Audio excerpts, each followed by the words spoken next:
You said we're so early. Like, in your perspective, what makes you think we're so early, and what kind of trends are you seeing for Web3 and gaming in general in the space? How it's going to go?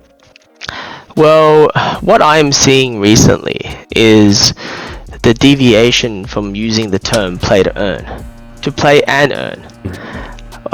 To me, they basically mean the same thing. Play to earn sounds like it earns a bit more than play and earn, which sounds like it earns a little bit less, but essentially it's the same thing, right? Yeah. When people can't even really determine like what terminology to use, and you start hearing things like the current, game, it's not sustainable, play to earn, and all the big players are in the space. And when everyone thinks about a true play to earn game, you think about how many players in these games, and you think about how many games you kind of really strike your mind. It's less than 5. Axie Infinity is kind of like the godfather. DeFi Kingdoms, but DeFi Kingdom recently had an exploit and they didn't do too well. Still, they had a lot of traction.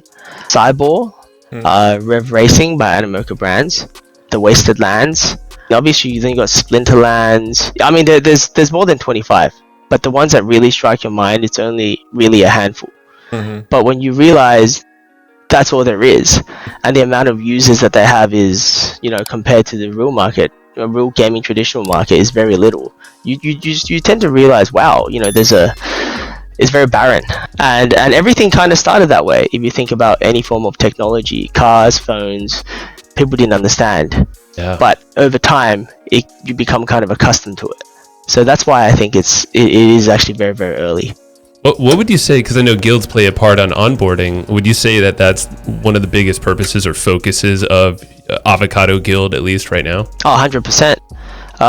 What we do at the guild is we introduce crypto gaming to traditional gamers, but at the same time also people that traditionally perhaps wouldn't game. When we realize the amount of people that doesn't even understand what a wallet is, that's insane. And this isn't strictly limited to, say, third world countries. Like even Singapore, Australia, anywhere, like a lot of people don't understand what it means to really kind of own or hold crypto. Do you really own and hold it when it's in an exchange, for example? I know most people think they do, but nowadays with proper education, you'd probably challenge that. And I guess the nascency of all of the play to earn games nowadays, part of what we do is educate our community members on what it means to hold it, and what the responsibility really is, and also what you can actually do.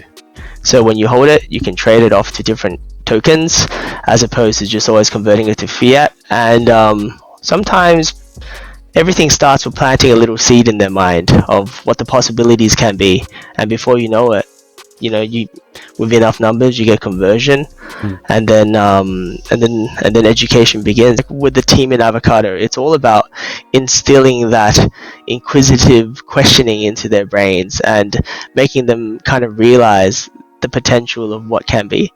So that's kind of what we see onboarding as being doing, and with all the different genres that are yet to come, when you think about it,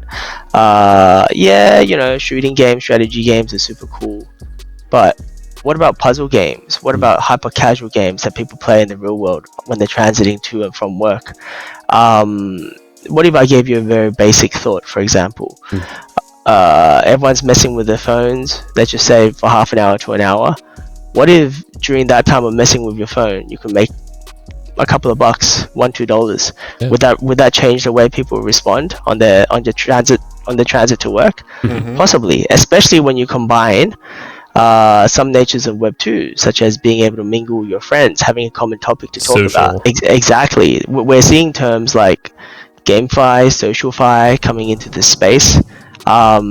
Sometimes I think that they kind of almost merge together, and what we see may not necessarily be full Web3, but perhaps Web 2.5. So I don't have the answers, and that's what's really intriguing for me, and I'm trying to find the answers.